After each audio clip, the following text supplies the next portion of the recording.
Tous les yeux vers le Seigneur et rayonnez de joie. Chantez son nom de tout votre cœur. Il est votre Sauveur. C'est lui votre Seigneur. Rends-moi justice, ô mon Dieu, soutiens ma cause contre un peuple sans foi. De l'homme qui ruse et qui trahit, libère-moi, Dieu qui est notre secours. Tournez les yeux vers le Seigneur et rayonnez de joie. Chantez son nom de tout votre cœur. Il est votre Seigneur. C'est lui votre Sauveur. Au nom du Père, du Fils et du Saint-Esprit. Amen. Le Seigneur soit avec vous. Et avec votre esprit. Chers amis, bienvenue qui allez nous rejoindre au travers de notre chaîne YouTube. J'en profite pour vous conseiller de vous abonner. Peut-être que ça servira un jour. Donc voilà, et vous pouvez même vous pouvez rajouter des petits commentaires si vous avez des idées pour essayer d'améliorer notre façon d'essayer d'être en communion malgré la distance, malgré le confinement. Nous entrons dans la célébration de l'Eucharistie. Nous nous tournons vers le Seigneur Jésus, lui qui vient parmi nous, lui qui vient porter sa croix pour nous faire entrer dans une vie en plénitude.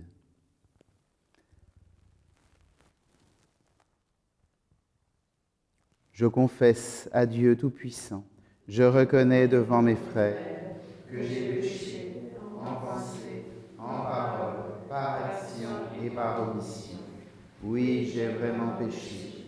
C'est pourquoi je supplie la Vierge Marie, les anges et tous les saints, et vous aussi mes frères, de prier pour moi le Seigneur notre Dieu.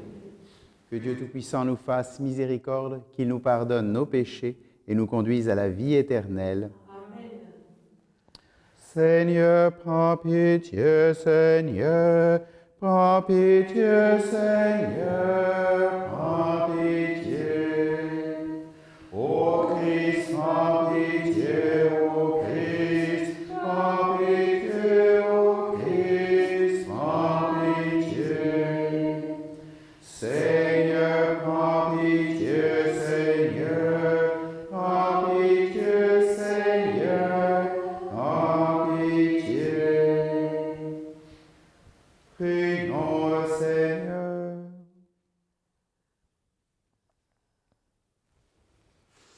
Que ta grâce nous obtienne, Seigneur, d'imiter avec joie la charité du Christ, qui a donné sa vie par amour pour le monde, lui qui règne avec toi dans l'unité du Saint-Esprit, un seul Dieu pour les siècles des siècles. Amen.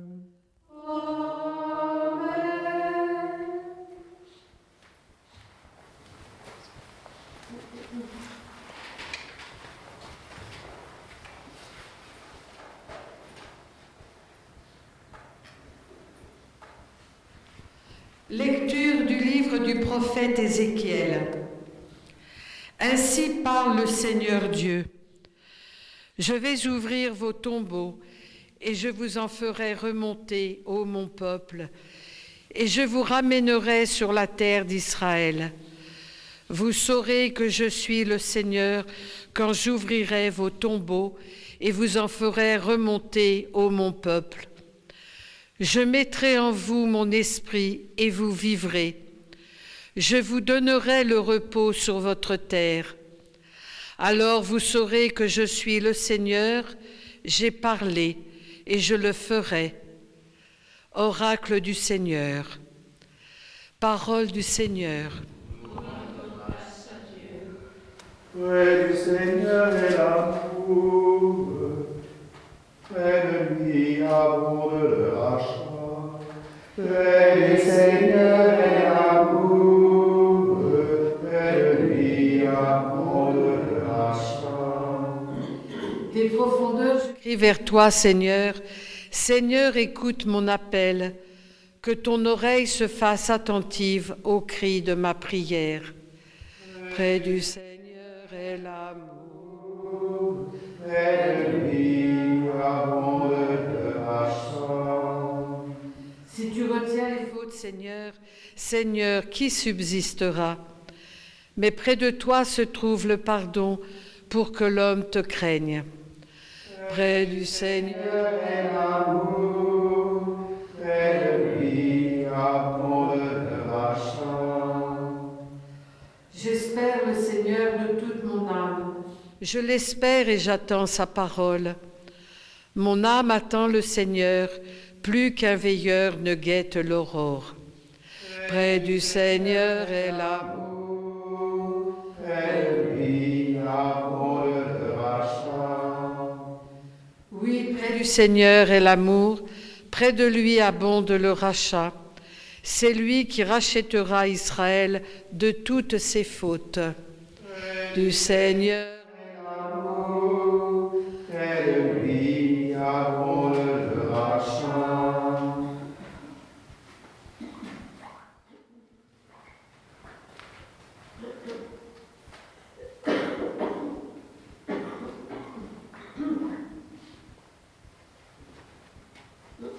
Lecture de la lettre de Saint Paul apôtre aux Romains. Frères, ceux qui sont sous l'emprise de la chair ne peuvent pas plaire à Dieu. Or vous n'êtes pas sous l'emprise de la chair, mais sous celle de l'Esprit, puisque l'Esprit de Dieu habite en vous. Celui qui n'a pas l'Esprit du Christ ne lui appartient pas.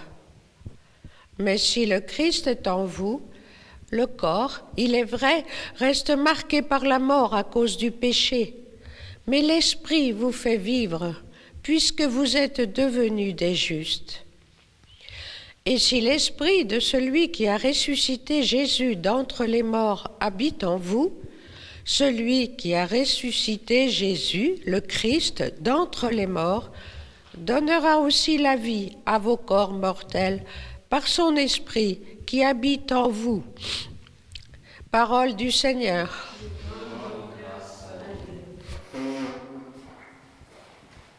Gloire à toi, Seigneur, gloire à toi. Gloire à toi, Seigneur, gloire à toi. Moi, je suis la résurrection et la vie, dit le Seigneur. Celui qui croit en moi ne mourra jamais. Gloire à toi, Seigneur.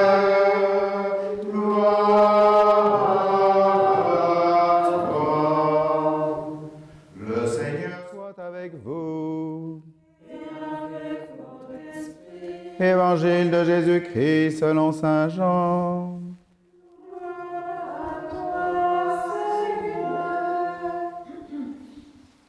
En ce temps-là, il y avait quelqu'un de malade, Lazare de Béthanie, le village de Marthe et de Marie, sa sœur. Or, Marie était celle qui répandit du parfum sur le Seigneur et lui essuya les pieds avec ses cheveux. C'était son frère Lazare qui était malade. Donc les deux sœurs envoyèrent dire à Jésus, « Seigneur, celui que tu aimes est malade. » En apprenant cela, Jésus dit, « Cette maladie ne conduit pas à la mort, elle est pour la gloire de Dieu, afin que par elle, le Fils de Dieu soit glorifié. » Jésus aimait Marthe et sa sœur, ainsi que Lazare. Quand il apprit que celui-ci était malade, il demeura 2 jours encore à l'endroit où il se trouvait. Puis après cela, il dit aux disciples, « Revenons en Judée. » Les disciples lui dirent, « Rabbi, tout récemment les Juifs là-bas cherchaient à te lapider, et tu y retournes ?» Jésus répondit, « N'y a-t-il pas 12 heures dans une journée ? Celui qui marche pendant le jour ne trébuche pas, parce qu'il voit la lumière de ce monde. Mais celui qui marche pendant la nuit trébuche, parce que la lumière n'est pas en lui. » Après ces paroles, il ajouta, « Lazare, notre ami, s'est endormi, mais je vais aller le tirer de ce sommeil. » Les disciples lui dirent alors, « Seigneur, s'il s'est endormi, il sera sauvé. » Jésus avait parlé de la mort. Eux pensaient qu'il parlait du repos du sommeil. Alors il leur dit ouvertement, « Lazare est mort, et je me réjouis de ne pas avoir été là, à cause de vous, pour que vous croyiez. Mais allons auprès de lui. » Thomas, appelé Didyme, c'est-à-dire jumeau, dit aux autres disciples, « Allons-y, nous aussi, pour mourir avec lui. » À son arrivée, Jésus trouva Lazare au tombeau depuis 4 jours déjà. Comme Béthanie était tout près de Jérusalem, à une distance de 15 stades, c'est-à-dire une demi-heure de marche environ, beaucoup de Juifs étaient venus réconforter Marthe et Marie au sujet de leur frère. Lorsque Marthe apprit l'arrivée de Jésus, elle partit à sa rencontre, tandis que Marie restait assise à la maison. Marthe dit à Jésus, « Seigneur, si tu avais été ici, mon frère ne serait pas mort.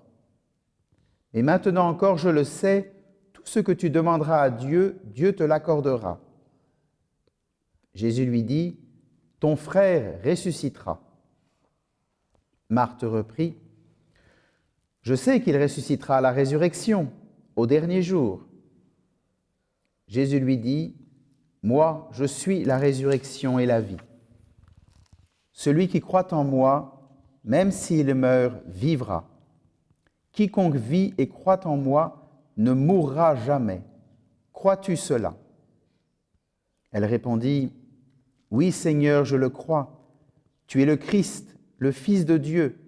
Tu es celui qui vient dans le monde. » Ayant dit cela, elle partit appeler sa sœur Marie et lui dit tout bas, « Le Maître est là, il t'appelle. » Marie, dès qu'elle l'entendit, se leva rapidement et alla rejoindre Jésus. Il n'était pas encore entré dans le village, mais il se trouvait toujours à l'endroit où Marthe l'avait rencontré. Les Juifs qui étaient à la maison avec Marie et la réconfortaient, la voyant se lever et sortir si vite, la suivirent. Ils pensaient qu'elle allait au tombeau pour y pleurer. Marie arriva à l'endroit où se trouvait Jésus. Dès qu'elle le vit, elle se jeta à ses pieds et lui dit, « Seigneur, si tu avais été ici, mon frère ne serait pas mort. » Quand il vit qu'elle pleurait, et que les Juifs, venus avec elle, pleuraient aussi, Jésus, en son esprit, fut saisi d'émotion. Il fut bouleversé, et il demanda, « Où l'avez-vous déposé ?» Ils lui répondirent, « Seigneur, viens et vois. » Alors Jésus se mit à pleurer. Les Juifs disaient, « Voyez comme il l'aimait. » Mais certains d'entre eux dirent, « Lui qui a ouvert les yeux de l'aveugle, ne pouvait-il pas empêcher Lazare de mourir ?» Jésus, repris par l'émotion, arriva au tombeau. C'était une grotte fermée par une pierre. Jésus dit, « Enlevez la pierre. » Marthe, la sœur du défunt, lui dit, « Seigneur, il sent déjà. C'est le 4e jour qu'il est là. » Alors Jésus dit à Marthe, « Ne te l'ai-je pas dit? Si tu crois, tu verras la gloire de Dieu. » On enleva donc la pierre. Alors Jésus leva les yeux au ciel et dit, « Père, je te rends grâce, car tu m'as exaucé. Je le savais bien, moi, que tu m'exauces toujours, mais je le dis à cause de la foule qui m'entoure, afin qu'il croie que c'est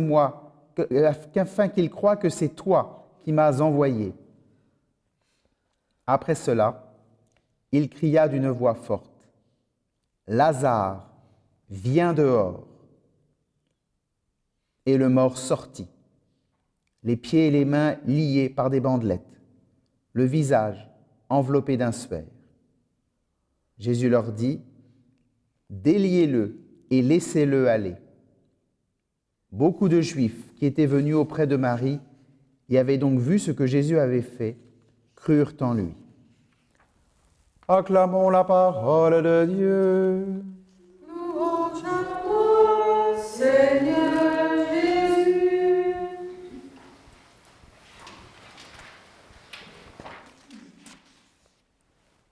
Seigneur, si tu avais été là, mon frère ne serait pas mort. Nous continuons à suivre les lectures des catéchumènes. Nous sommes l'année A, même si nous n'avons pas aujourd'hui de catéchumène avec nous. C'est comme c'est l'année A, ce sont les évangiles des catéchumènes. Et c'est une occasion pour nous d'approfondir un peu plus la grâce de notre baptême. Ce que fait le baptême dans notre vie. La première chose que fait le baptême dans notre vie, nous l'avons vu avec la Samaritaine, c'est que le baptême vient, comment dirais-je, vient nous donner un sens pour notre capacité à aimer et à adorer. Voilà. L'homme cherche à donner sa vie, cherche à aimer vraiment, à trouver quelque chose qu'il puisse adorer, devant laquelle il puisse organiser sa vie. Et Jésus vient comme étant ainsi celui que nous pouvons adorer, celui qui nous donne justement la réalité auprès du Père, c'est-à-dire qu'il donne à l'homme la capacité finalement à faire confiance en Dieu. Le premier don du baptême, voilà. Dans le baptême, nous sommes connus par Dieu et nous connaissons Dieu, et le Dieu auquel nous nous adressons est ainsi le Père miséricordieux, que nous pouvons adorer en vérité. Il est le vrai Dieu, celui qui vient pour les hommes. Avec l'aveugle-né, nous avons là aussi revu que le baptême nous donne notre capacité à comprendre les choses. Il libère notre capacité à être libre et à poser des choix en vérité. Le baptême ainsi nous libère des fausses visions du monde, des fausses compréhensions. Il nous donne cette liberté que nous pouvons mobiliser pour entrer dans une vie de plus en plus large et de plus en plus bonne. Aujourd'hui, d'une certaine manière, nous allons affronter ce qui est le cœur compliqué de l'existence humaine, qui est la question de la mort, qui est la question centrale. Oui, nous avons une vie, et dans cette vie, nous aimons. Oui, nous avons une vie, et dans cette vie, nous cherchons à comprendre et à améliorer le monde. Mais à quoi cela peut-il avoir sens si, au bout de tout ça, de toute façon, c'est la mort qui va triompher? Et on sent bien que dans la phrase à la fois de Marthe et de Marie, « Seigneur, si tu avais été là, mon frère ne serait pas mort », on sent bien un petit reproche voilé de la part de ces deux sœurs. « Seigneur, tu aurais pu être là et notre frère aurait pu continuer à vivre, et la vie, il n'y a pas meilleur. Bon, il serait mort un jour, on n'est pas immortel. » Voilà, on le sait, malgré tous les progrès de la technique, dès qu'il y a un virus un peu virulent qui débarque, ça tue les gens, nous ne sommes pas immortels. Mais nous espérons une vie longue, pour continuer à ainsi, au cours de cette vie, aimer et chercher à vivre une vie bonne. Pourquoi tu n'étais pas là pour prolonger la vie de notre frère? Alors c'est intéressant, c'est de voir comment Marthe et Marie abordent cette question-là de manière différente. Marthe, c'est l'intellectuelle. Elle cherche à comprendre. Elle utilise sa tête. Souvent, Marthe, on est présenté comme celle qui s'agite, mais elle ne fait pas que s'agiter, Marthe. Elle essaie de comprendre les choses, et donc elle dialogue avec Jésus, elle essaie de comprendre. C'est quoi le sens de tout ça? Alors elle sait des choses, elle est juive, Marthe, elle sait des choses, elle sait que Dieu a promis la résurrection, voilà, au peuple juif. Un jour, Dieu viendra, nous l'avons entendu dans Ézéchiel, il viendra redresser les morts, redonner la vie aux défunts, et voilà, nous donner une vie en plénitude. Une vie avec un corps, parce que dans le monde juif, c'est incompréhensible, c'est impossible d'avoir une vraie vie humaine si on n'a pas un corps, puisque le corps déjà est un don de Dieu. On n'est pas chez les Grecs et les Romains qui pensent chez les Grecs surtout, qui pensent que il n'y a que l'intelligence qui est important, le corps c'est rien du tout. Non. Dans les Juifs c'est très très clair, Dieu a créé l'intelligence et le corps pour l'homme et que les deux sont bons, les deux sont un don de Dieu et qu'il faut les deux pour faire un être humain. Et donc Dieu promet la résurrection. Pas pour tout de suite, mais c'est une promesse. Et donc elle essaie de comprendre, au travers de ça, quand est-ce que vient la résurrection. Et Jésus lui dit, en fait la résurrection est déjà là. Et on sent qu'elle a du mal quand même à entrer là-dedans. Ça c'est pour Marthe. Marie, elle, c'est le cœur qui parle. Et donc c'est l'affection, ce qui est aussi une autre voie pour chercher Dieu et pour comprendre Dieu. Et elle pleure, et elle est touchée, et elle est saisie. De cette manière, ces larmes manifestent que la même incompréhension que Marthe, l'homme est fait pour la vie. Et la mort est injuste pour l'homme. Et elle vit ça comme une douleur, comme une injustice. D'une certaine manière, nous qui ne sommes peut-être pas si rationnels qu'on veut bien le penser, la douleur de la séparation, de la mort, reste encore très prenante pour nous, ce qui est une façon pour nous de confesser qu'il y a un problème dans la mort de l'homme. Parce que depuis le temps que les hommes meurent, on aurait pu être complètement habitué. Or, je vois ça dans les enterrements. Même des gens très éloignés de l'Église pleurent parce qu'ils sont blessés par la séparation. D'une certaine manière, le tréfonds de leur cœur exprime le fait qu'il n'est pas juste que l'homme perde sa vie. Et c'est une espèce de profession de foi, puisqu'on pourrait se dire quand même que depuis le temps que les hommes meurent, on pourrait être complètement blasé. Pas du tout. Quelque chose de nous résiste, qui est cette voix profonde, qui est la marque de Dieu en nous. Il n'est pas juste, il y a un problème dans cette mort de l'homme, dans ce moment où notre âme se sépare de notre corps. C'est problématique. Et donc, on attendait de Jésus qu'il retarde au maximum l'inévitable. Et Jésus ne vient pas dire qu'il vient retarder l'inévitable. Comme nous l'avons entendu dans la deuxième lecture, Paul nous dit oui, mais on ne vit pas un monde qui est le royaume de Dieu accompli, et donc il y a encore la mort. Mais la résurrection nous est promise.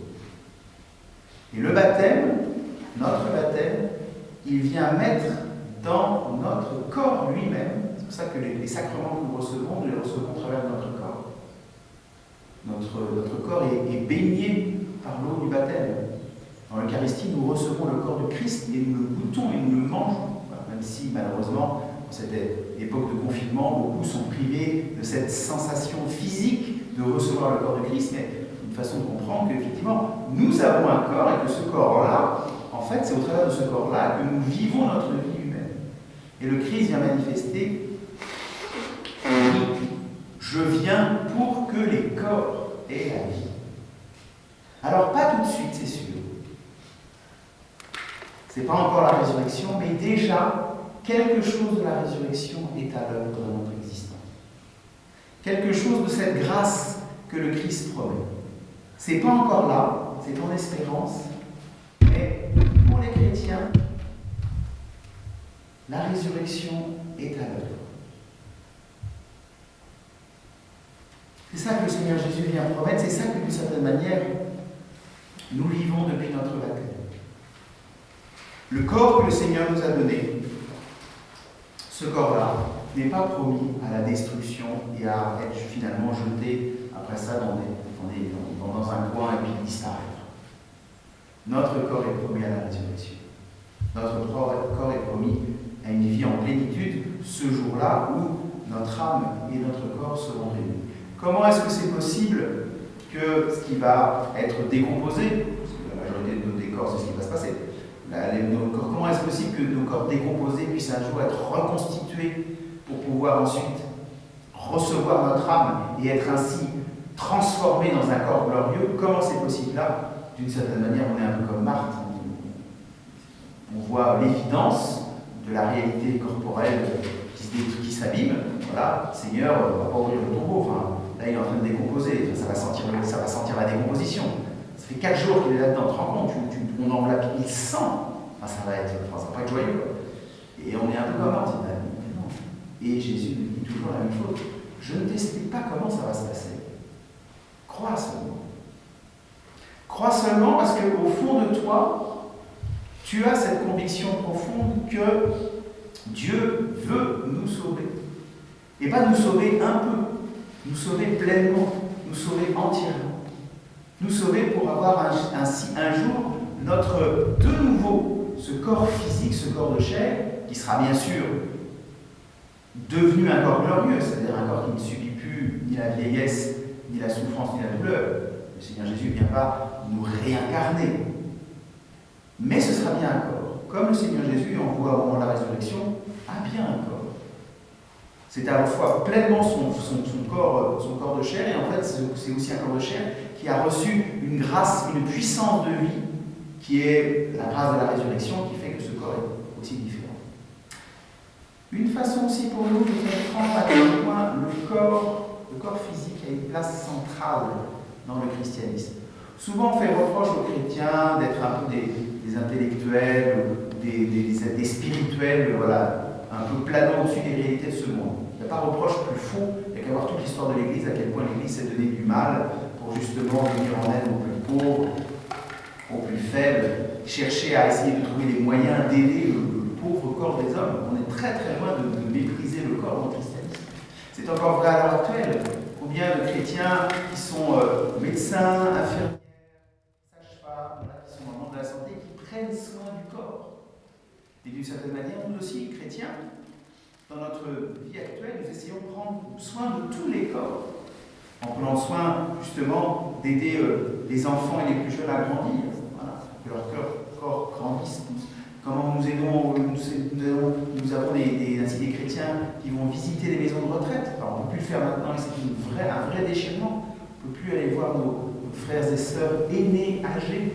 Alors, on peut encore les appeler, c'est déjà ça, mais on ne peut plus être proches. Et à quel point finalement ce corps fatigué et abîmé des personnes âgées est pour nous un signe du corps du Christ. Et c'est vrai pour toutes choses. Pour tous ceux que nous rencontrons, à quel point, au travers du corps concret que nous avons, c'est pour nous le sacrement de cette présence du Christ.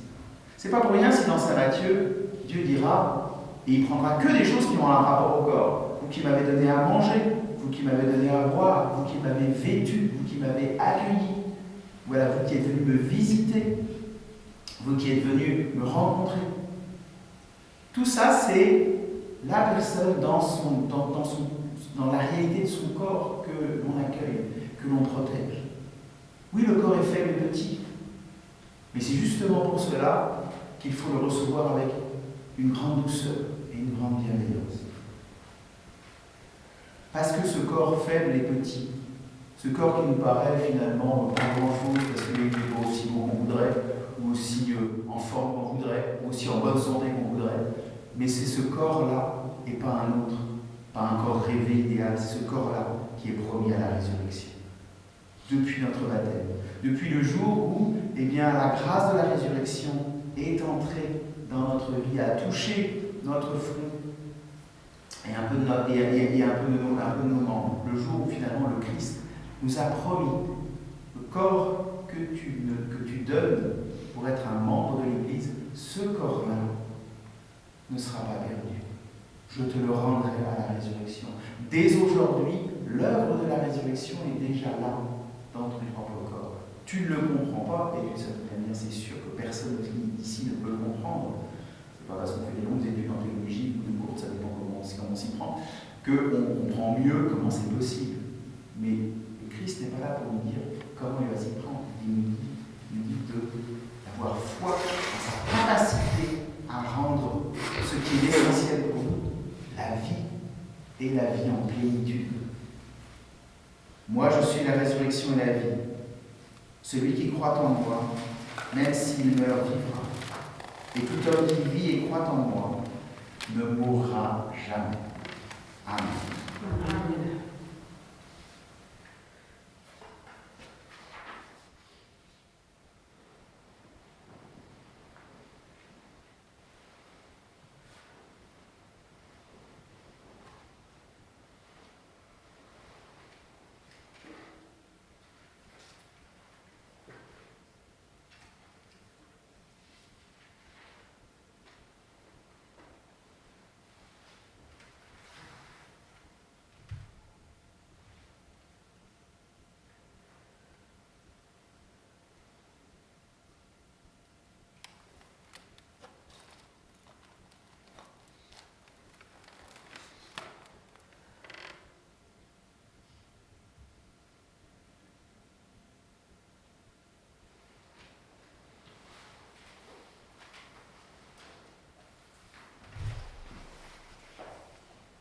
D'un seul cœur, proclamons la foi de notre baptême.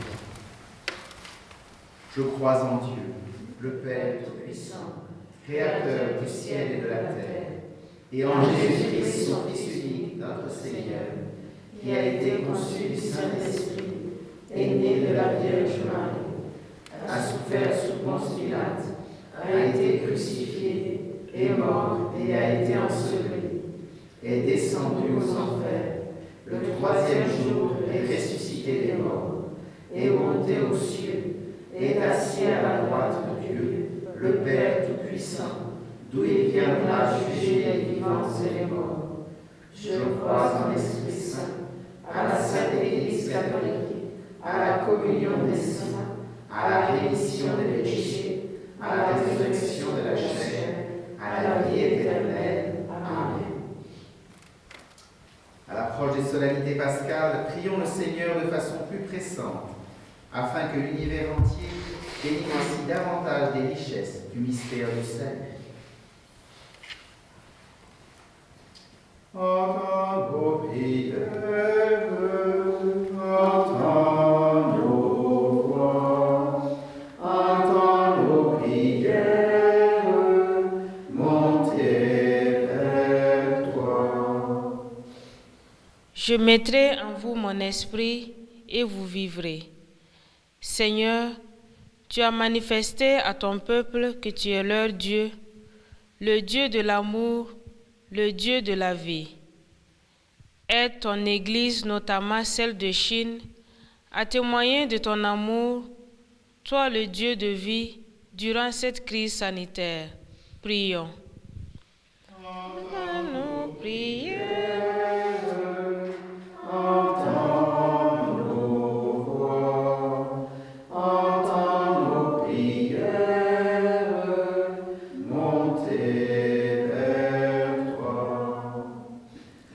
Près du Seigneur est l'amour, près de lui abonde le rachat.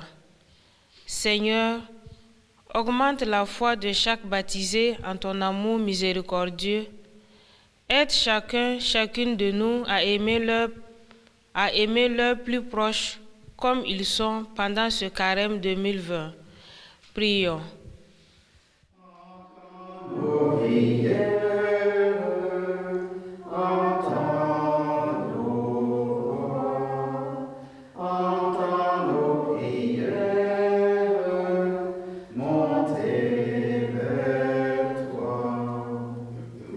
L'esprit de celui qui a ressuscité Jésus habite en vous.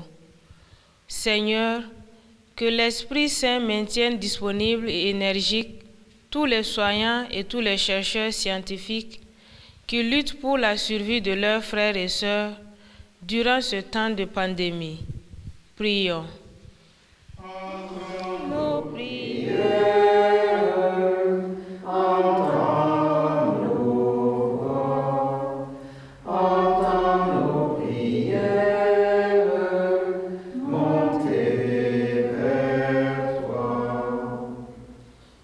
La résurrection et la vie.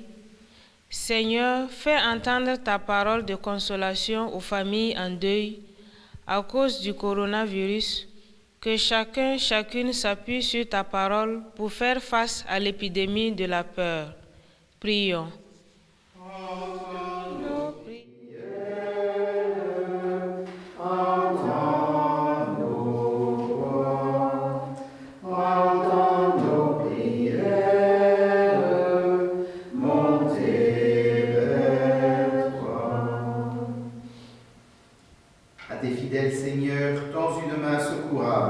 Qu'ils te cherchent de tout cœur et voient exaucer leur juste demande par Jésus le Christ, notre Seigneur.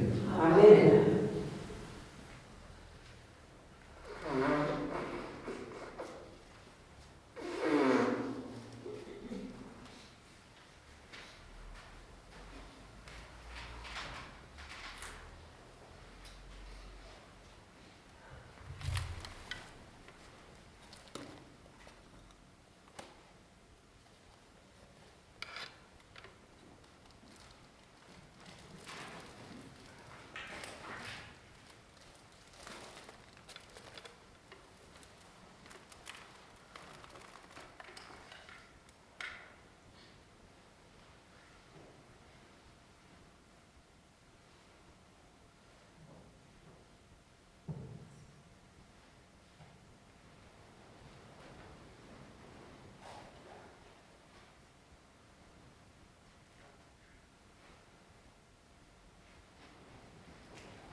Tu es béni, Seigneur, Dieu de l'univers, toi qui donnes ce pain, fruit de la terre, du travail des hommes, nous le présentons.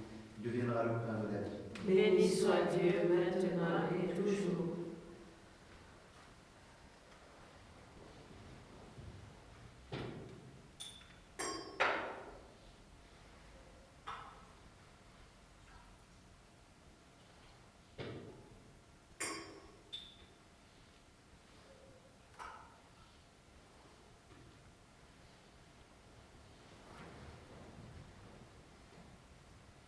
Tu es béni, Seigneur, Dieu de l'univers, toi qui donnes ce pain, fruit de la vie, du travail des hommes, tu le présentes. Il deviendra le pain du royaume éternel. Béni soit Dieu, maintenant et toujours.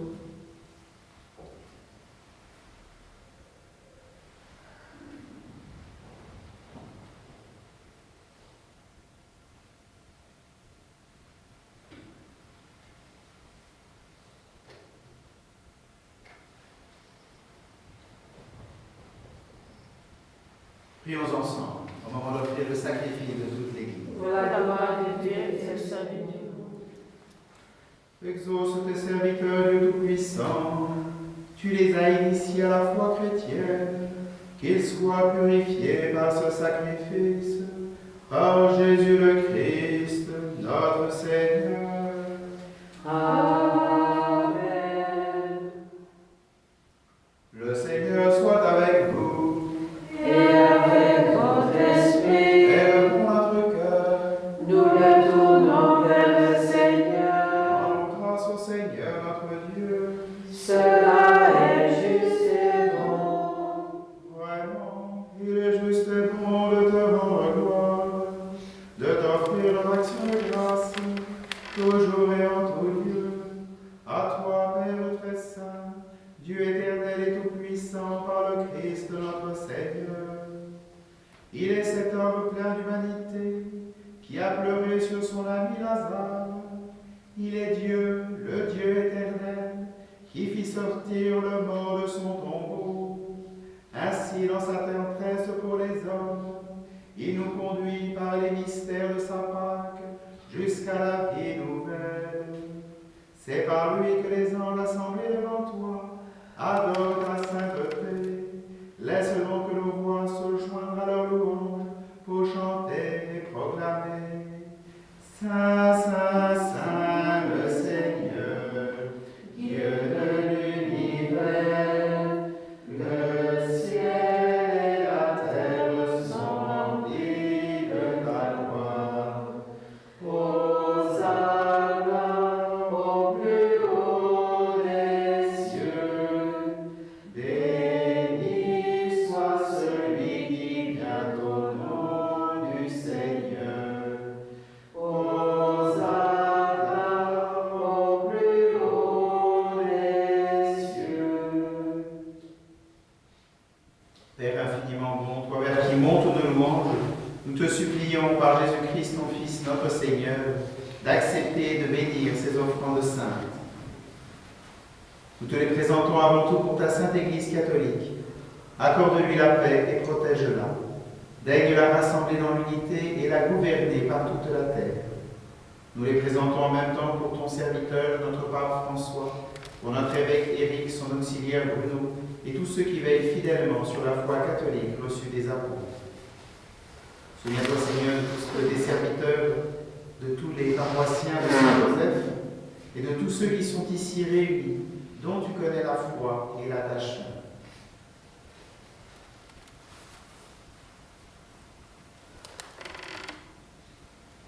Nous t'offrons pour eux, ils t'offrent pour eux-mêmes et tous les leurs ce sacrifice de louange, pour leur propre rédemption, pour le salut qu'ils espèrent, et ils te rendent cet hommage à toi, Dieu éternel, vivant et vrai. Dans la communion de toute l'Église, nous voulons nommer en premier lieu la bienheureuse Marie, toujours vierge, Mère de notre Dieu et Seigneur Jésus-Christ, Saint Joseph, son époux, les saints apôtres et martyrs, Pierre et Paul, André, Jacques et Jean, Thomas, Jacques et Philippe, Barthélemy et Matthieu, Simon et Jude, Lin, Clément, Sixte, Corneille et Cyprien, Laurent, Chrysogone, Jean et Paul, comme et Damien et tous les saints. Accorde-nous par leur prière et leur mérite d'être toujours et partout forts de ton secours et de ta protection. Voici l'offrande que nous présentons devant toi, tous tes serviteurs et ta famille entière. Dans ta bienveillance, accepte-la. Assure toi-même la paix de notre vie. Arrache-nous à la damnation et reçois-nous parmi tes élus.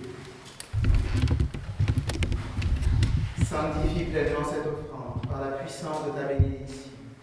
Rends-la parfaite et digne de toi. Qu'elle devienne pour nous le corps et le sang de ton Fils bien-aimé, Jésus-Christ notre Seigneur. La veille de sa passion, il prit le pain dans ses mains très saintes, et les yeux levés au ciel vers toi, Dieu son Père Tout-Puissant. En te rendant grâce, il le bénit, le rompit, et le donna à ses disciples en disant : Prenez et mangez-en tous. Ceci est mon corps, livré pour vous.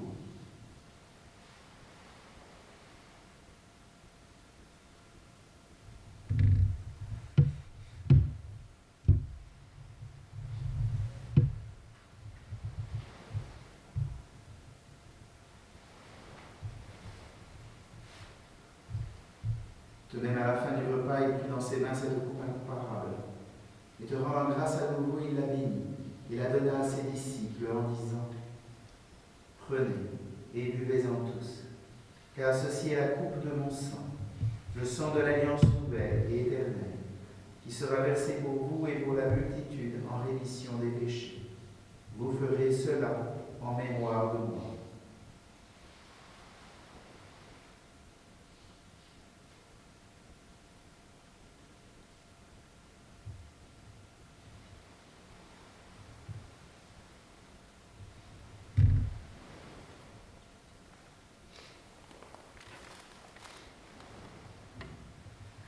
Il est grand le mystère de la foi. Nous proclamons ta mort, Seigneur Jésus. Nous célébrons ta résurrection. Nous attendons ta venue dans la gloire.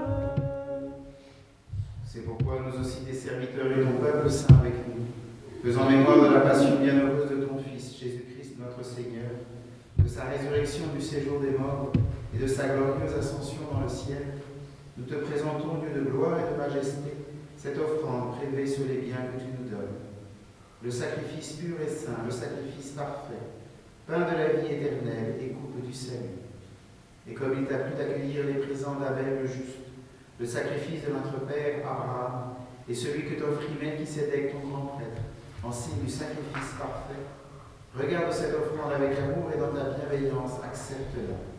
Nous t'en supplions, Dieu Tout-Puissant, qu'elle soit portée par ton ange en présence de ta gloire sur nos autel céleste, afin que, recevant ici dans notre communion à l'autel le corps et le sang de ton Fils, nous soyons comblés de ta grâce et de tes bénédictions. Souviens-toi de tes serviteurs, de Christophe Potier, d'Antonio da Silva, de Maria Ferreira, des défunts de la famille Le Sueur, de Bernadette Cellier, de Monique Jouan, inhumée cette semaine, de Monique Fèvre, de Lynne-Claire Cordani, de Pierre et Edmond Grandry, des défunts de la famille Fabien Berthier, qui nous ont précédés, marqués du signe de la foi et qui dorment dans la paix. Pour eux et pour tous ceux qui reposent dans le Christ, nous implorons ta bonté, qu'ils entrent dans la joie, la paix et la lumière. Et nous pécheurs, qui mettons notre espérance en ta miséricorde inépuisable, admets-nous dans la communauté des bienheureux apôtres martyrs, de Jean-Baptiste, Étienne, Matthias et Barnabé, Ignace, Alexandre, Marcelin et Pierre, Félicité et Perpétue, Agathe, Lucie, Agnès, Cécile, Anastasie et de tous les saints. Accueille-nous dans leur compagnie, sans nous juger sur le mérite, mais en accordant ton pardon, par Jésus-Christ notre Seigneur. C'est par lui que tu ne cesses de créer tous ces biens, que tu les bénis, leur donnes la vie, les sanctifies, et nous en fais le don. Par lui, avec lui et en lui, à toi, Dieu le Père Tout-Puissant, dans l'unité du Saint-Esprit, tout honneur et toute gloire, pour les siècles des siècles. Amen.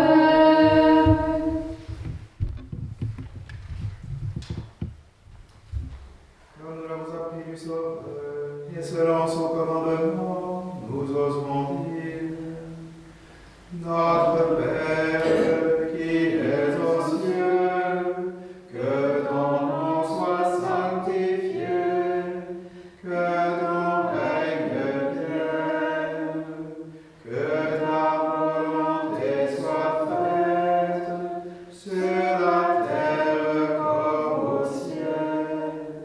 Donne-nous aujourd'hui notre pain de ce jour.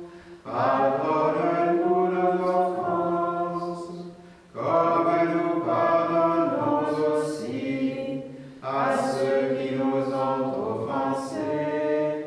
Et ne nous laisse pas entrer en tentation, mais délivre-nous du mal. Délivre-nous de tout mal, Seigneur, et donne la paix à notre temps. Par ta miséricorde, libère-nous du péché, rassure-nous devant les épreuves.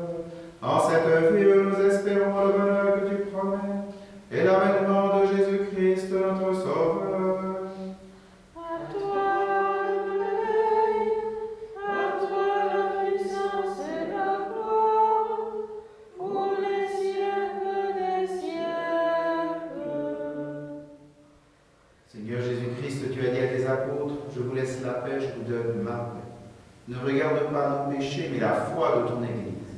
Pour que ta volonté s'accomplisse, donne-lui toujours cette paix et conduis-la vers l'unité parfaite, toi qui règnes pour les siècles des siècles. Amen.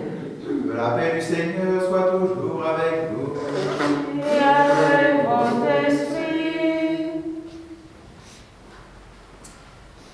Frères et sœurs, dans la charité du Christ, donnez-vous la paix, mais sans vous toucher.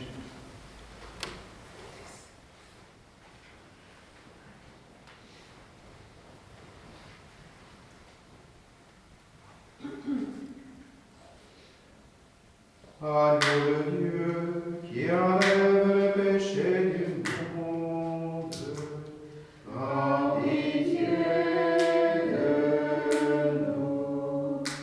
Agneau de Dieu, qui enlève le péché du monde, prends pitié de nous.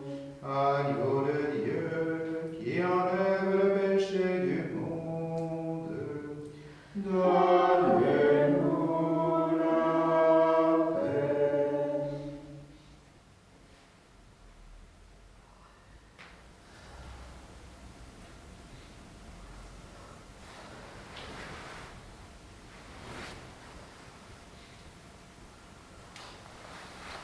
Heureux les invités au repas du Seigneur, voici l'agneau de Dieu qui enlève le péché du monde. Seigneur, je ne suis pas digne de recevoir, mais seulement une parole et je serai guéri.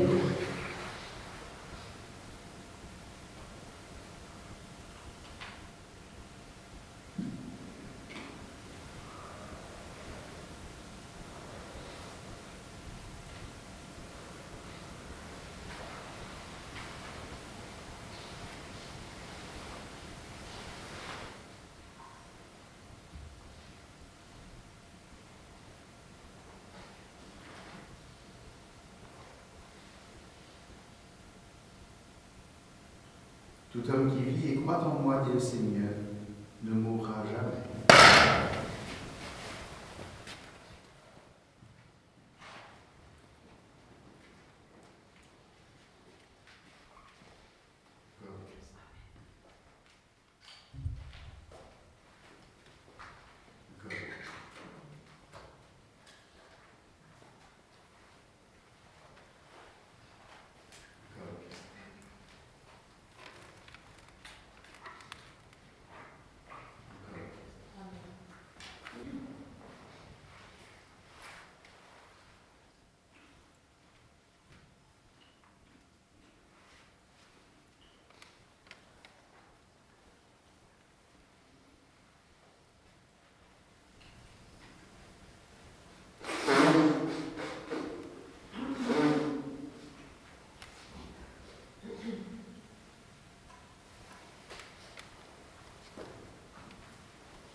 Prions le Seigneur.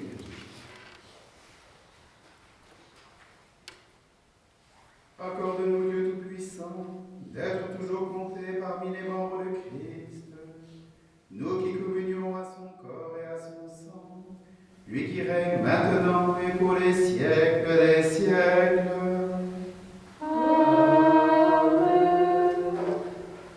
Voilà, chers amis qui nous rejoignez à distance et en différé, voilà, sachez que voilà, nous prions bien pour chacun d'entre vous, nous portons dans la prière. Nous essayons de trouver des moyens pour essayer d'être encore proches les uns des autres. Voilà, n'hésitez pas à vous inscrire